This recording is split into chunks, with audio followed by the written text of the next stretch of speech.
This content may not be suitable for all audiences. Listener discretion advised. One thing I knew was my body was instantly in fight or flight mode, and I knew something was extremely wrong here. I think about what could have happened if we were to have gone with him to his home, and I'm so happy there were 3 of us. What do I do? So I started reaching the corner and I was started praying. The knocks got louder and louder and louder until we could just hear slams on the door. From Disturbed Media, join your host Chad for true tales of horror, bizarre happenings, and unexplainable events. This is Disturbed.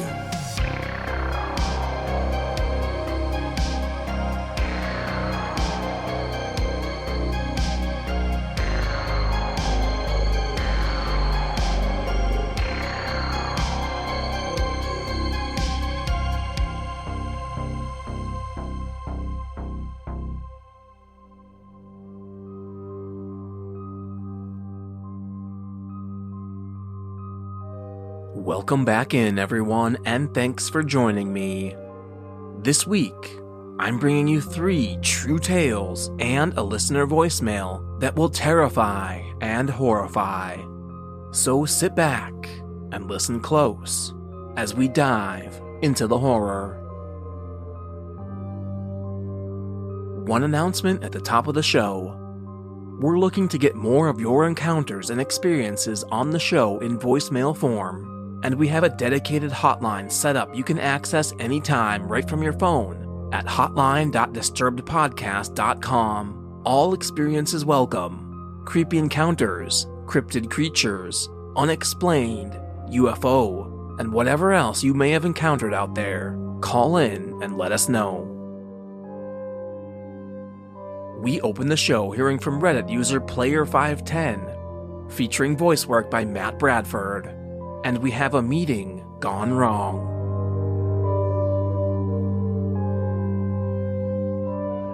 One year ago, I was on an app. It was a local app where you could talk to people who were within your area. I met a nice girl there, and we also had common interests. We hit it off right away and exchanged numbers and pictures. Everything was perfect. Too perfect. She was all over me, saying stuff like, "You are very gentlemanlike," which I am, but that's just for the ladies listening to this podcast. But she was obsessed with me, and I never had a girl like that before. Even though she wasn't the best-looking girl, she made me feel a certain type of way. Then at some point we met on a Saturday afternoon and had a nice time. We even went back to her place and did the deed. I tried to sleep at her place, but she didn't want me to. I thought maybe she lost interest because of my poor performance, but couldn't be bothered at that point and went on with my day and left the house. But no, she didn't lose interest. She asked me if I arrived well after I got home 30 minutes later. And from then on, nothing really special happened, just normal texting about life and stuff. That is, until, 2 weeks later when I was done with my studies, I wanted to see her again, but something was different. It was the way she wrote, without emojis and more direct. When I wrote her, she almost instantly replied, which is kind of different because she always took her time.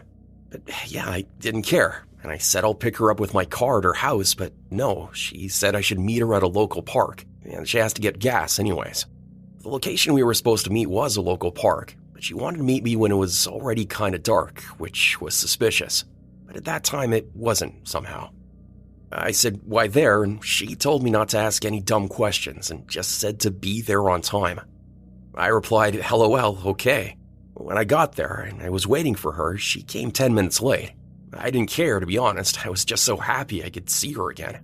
She parked her car and I got a weird feeling. I knew something was terribly wrong here, but couldn't put my finger on it. I checked the location, was looking left to right to see if something was wrong, and I also checked the bushes so no one was ambushing me.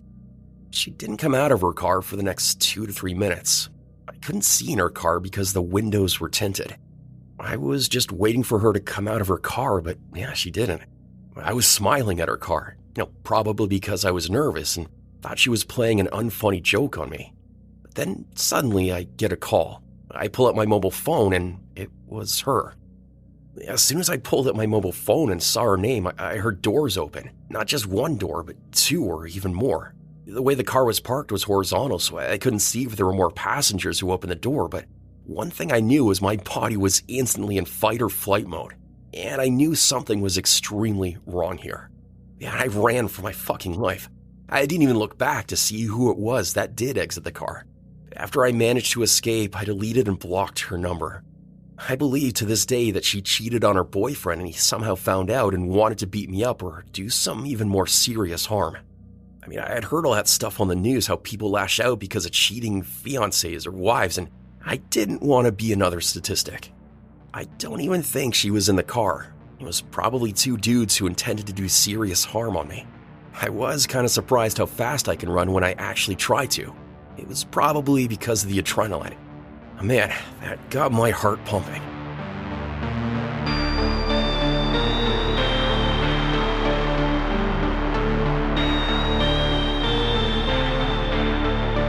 Looking for even more Disturbed? Join us on Patreon for ad-free listening, shout-outs, and Disturbing Calls bonus episodes at patreon.com/disturbedpodcast. Apple users can subscribe to Disturbed Media Premium directly in the Apple Podcasts app. Next up, we check in with Reddit user Remote Teacher 4753, featuring voice work by Tanya Eby, and we're reminded to trust your sixth sense. My husband and I moved into a cool downtown loft in 1999 in San Diego's Gaslamp District. We had an underground parking garage that was manned by security after the management team left for the day. My husband worked nights while I attended UCSD. On New Year's Eve 1999, my good friend came to visit and to hit the parties. 2000, baby. I had secured a spot for her in the visitor section and went down to meet her. The security guard on duty was a middle-aged gentleman. I have long since forgotten his name. He was always very nice, but there was something about him that bothered me, and I did not know why. When I met my friend at the gate, he came to speak to us and asked about our plans. My friend told him we were hitting the town on such an exciting night, etc. I said nothing until we got away from the building. For some reason, I said, "Sean, if anything ever happens to me, tell the police to check that guy out, not Cheyenne, my husband." She laughed and asked me why, and I told her it was just a feeling I had. She reminded me of this later. You'll see why. A few weeks later, I saw him leaving the unit of my neighbor that I knew was out of town. I thought it odd as he was the parking lot guard. When I mentioned it to another neighbor, she told me that the guards had the master key to the lofts in case of emergency. Okay. My husband works nights. He knows this. I get a creepy feeling around him.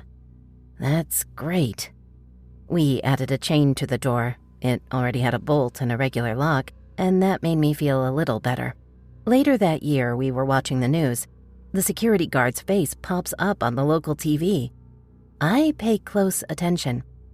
Turns out, he is one of the Aryan leaders from San Diego, and he had just been found guilty of some race-related crime that was sending him away for a long time. I lost it. Why? I am black and my husband is white.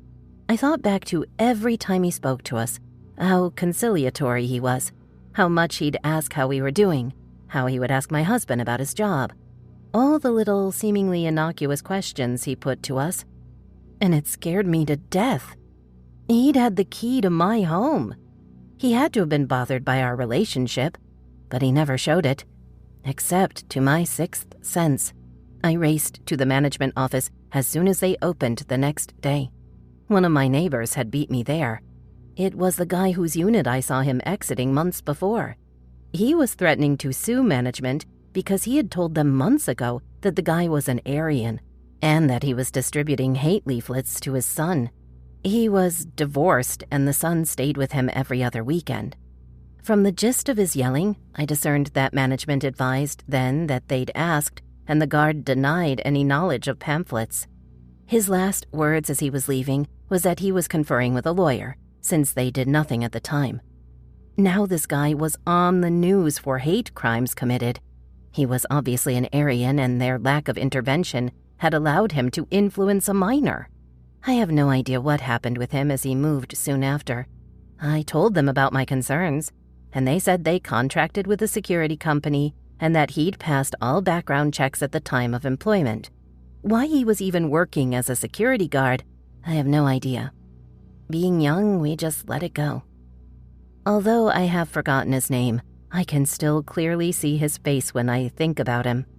I have tried looking him up on Google, but none of the search information I've used brings up his case. I've thought about looking it up at the courthouse. There must be some way, but then think, what's the point? He's in jail, still. I hope.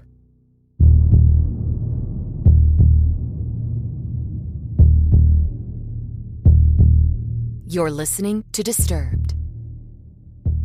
Summer is officially here. That means you want every free second possible to be outside enjoying yourself. And this summer, you can spend less time meal planning and prepping with HelloFresh's pre-portioned ingredients that make it easy to get cooking quick. And sometimes you find yourself in a recipe rut. Personally, I always dread having to look up and find a certain recipe. But with HelloFresh, you can choose from 40 recipes weekly, with options to please even the pickiest eaters, me.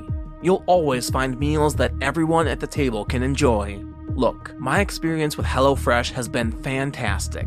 Instead of going out shopping for ingredients and meals, they simply come delivered with exact portions and an easy-to-follow recipe. And I love the satisfaction I get of actually cooking up a great-tasting meal. HelloFresh is more convenient than grocery shopping by a long shot, but you might not know that it's cheaper too. It's also 25% less expensive than takeout, and you know I'm bringing you a great deal to go along with it. So go to hellofresh.com/disturbed16 and use code disturbed16 for 16 free meals plus free shipping. That's hellofresh.com/disturbed16 for 16 free meals plus free shipping. HelloFresh, America's #1 meal kit. For 2 decades, FBI agent Robert Hansen sold secrets to the Kremlin. He violated everything that my FBI stood for. People died because of him. Hansen was the most damaging spy in FBI history, and his betrayals didn't end there. Do I hate him? No, I don't hate anyone. But his motive, I would love to know what his true motive so I can get that out of me. How did he do it? Why? Listen to Agent of Betrayal, The Double Life of Robert Hansen wherever you get your podcast. You're listening to Disturbed. Now, back to the horror.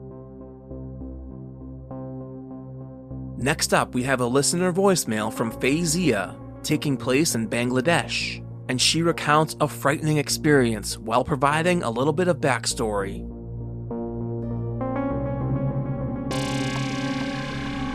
Hi, my name is Faiza. I really like your podcast. I listen to it every week, all the time. I just really love horror and true stories and everything.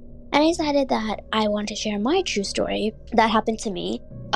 So this happened to me when I was 11 years old. I went to my home country, Bangladesh, where I was born, to visit family, since I do have family there. And we go every year during summer vacation. And we went to visit my aunt's house, my mom's older sister. And my aunt has 3 kids, 2 girls, 1 boy. I was very close to my older cousin, who, I honestly, growing up, she was like my big sister figure. She was always protective. She was always loving. She was just that, just that amazing person in my life who I trusted more than anything in this world. And so one day, we were outside, and we were kind of taking a walk around the neighborhood because we were bored, and it was really hot, mind you. In June and July, in Bangladesh, it's really hot. It's super hot. So inside the house, it was really hot, and even the AC wasn't cooling us down. So my cousin was like, you know what, let's just go outside and enjoy some breeze. And I'm like, okay, let's do that. And so we went out, and we were just walking around the neighborhood. We were just talking, laughing. We were just saying hi to some of the neighbors, to some of the people in the village. And we actually bought some ice cream from one of the stores too, because we were feeling really hot. We were eating and walking around, and my aunt's neighborhood has this house, which is really discluded from the village area. It's not really close to the village, it's really discluded, but you can definitely see it. So I was walking, and I decided, hey, you know what? We should totally go into the house. I was big daredevil. When I was a kid, I just would like literally do anything. I was rebellious. I wouldn't really listen. And my cousin was like, no, we're not supposed to go in there. That's like private property, and like it's like no one goes in there. It's like a really bad place to be. Like growing up, she actually heard that there were like stories about like ghosts, and like there was a really bad history behind that house. And literally none of the locals would want to go near it because honestly, like a lot of like weird things would happen there. And the history was really bad itself. So, and she was like, let's not go in there, it's not okay. Like, you know, her being the mom and her being, you know, my big sister trying to warn me not to go in there and not cause trouble for myself. Because obviously our parents would be really mad if they found out.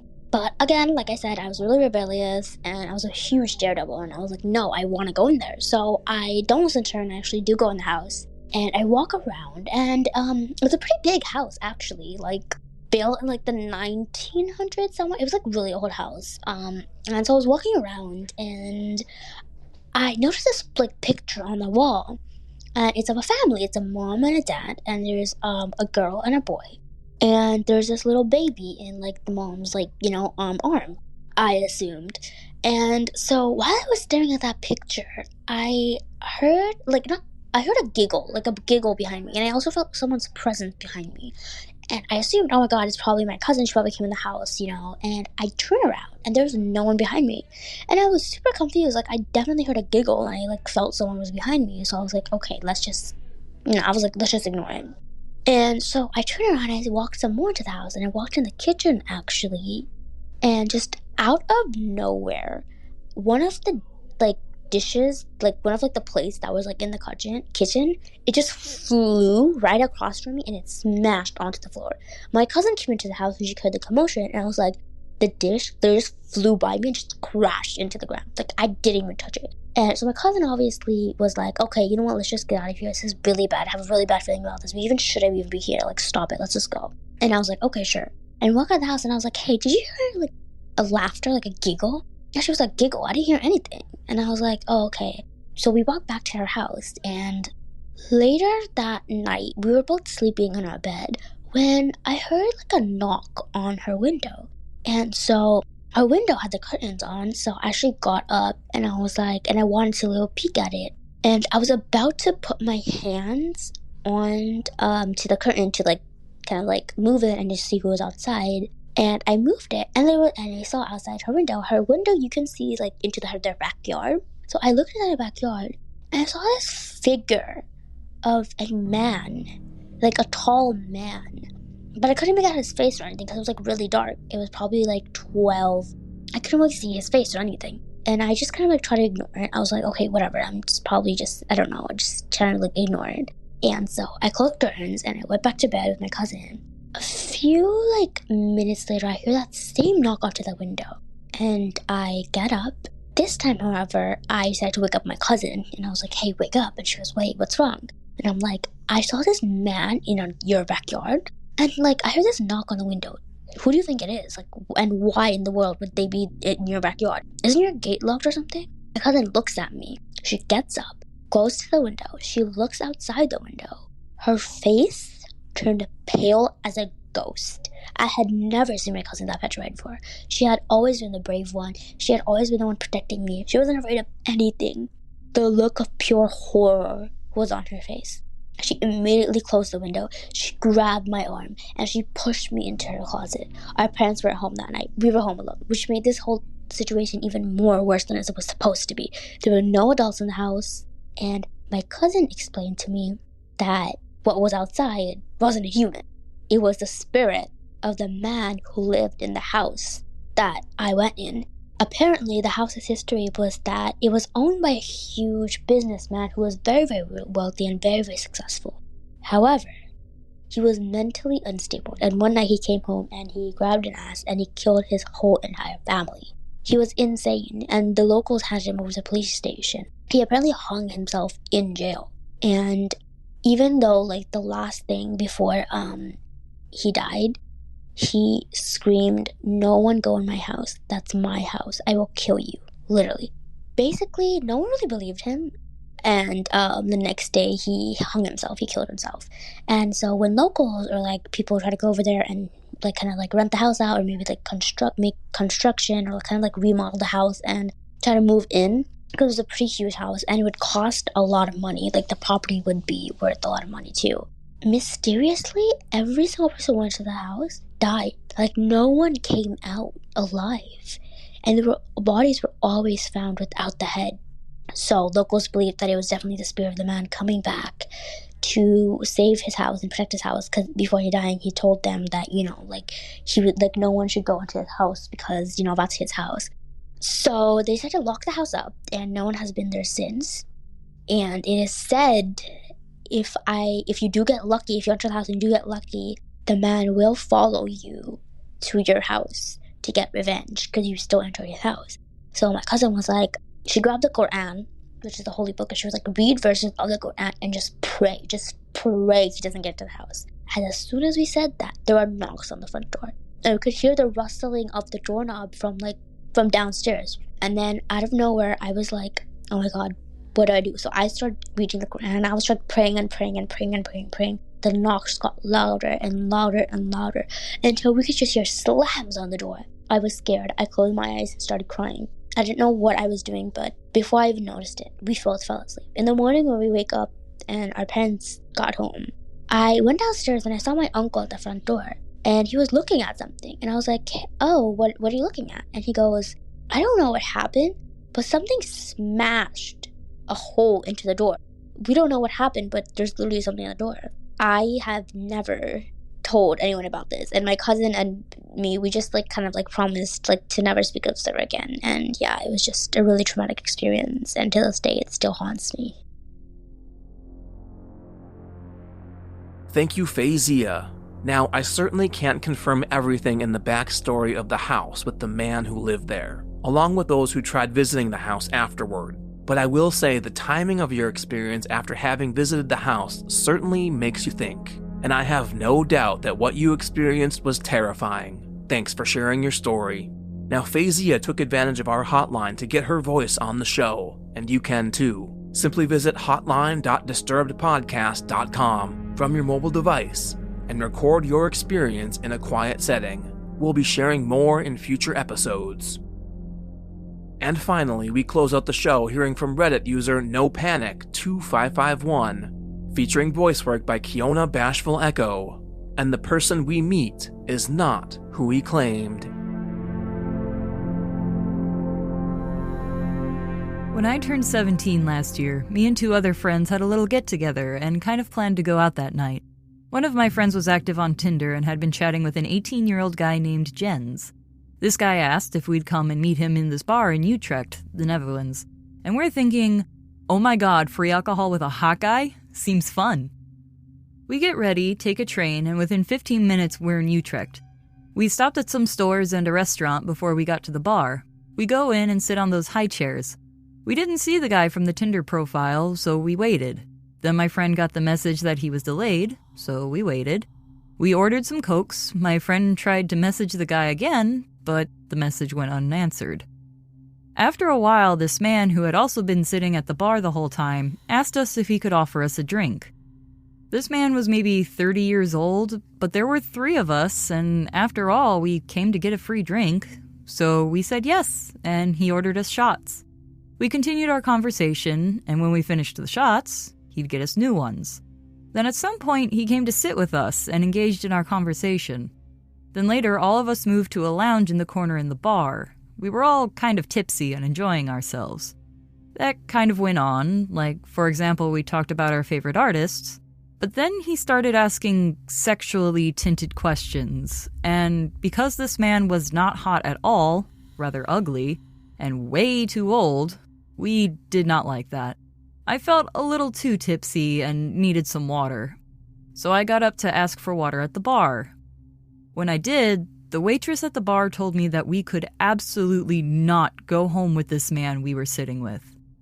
Because she said that at their bar, it happened that a young girl would come, sit at the bar, get stood up, and then this supposedly nice man, who always happened to be there when a girl got stood up, would buy them a drink, get them drunk, and ask them to go home with him.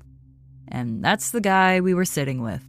I did not make a connection right away, but I understood this man was not as nice as he seemed. When I got back to our table, I said to my friends I wanted to go home, and they agreed. We were trying to say goodbye, but the guy kept pressuring us to have another drink or to go to another bar. He said he had Bacardi for us at his home and asked if we wanted to get it. He kept pressuring us and literally walked with us out of the bar. I freaked out and thought the man was going to follow us home, but eventually he did walk into another bar and we went ahead and took our train back home. The next day, I realized what had happened. I told my friends what the waitress said, and when my friend tried to contact the Tinder profile, she found out that he blocked her. I am 100% sure that the 30-year-old man who coincidentally was there to get friendly with us when we got stood up was actually the 19-year-old that we were supposed to meet up with. I think about what could have happened if we were to have gone with him to his home, and I'm so happy there were 3 of us. I don't know what could have happened if I were alone. For every young girl in the Netherlands out there, if you stumble across a Tinder account under the name of Jens, don't be too quick to meet him. I believe he lives in Utrecht City, as he asked us to walk with him for the Bacardi. If you happen to be stood up and a white, about 30-year-old man with short, dark blonde hair and uneven eyebrows offers you a drink, don't accept, and leave.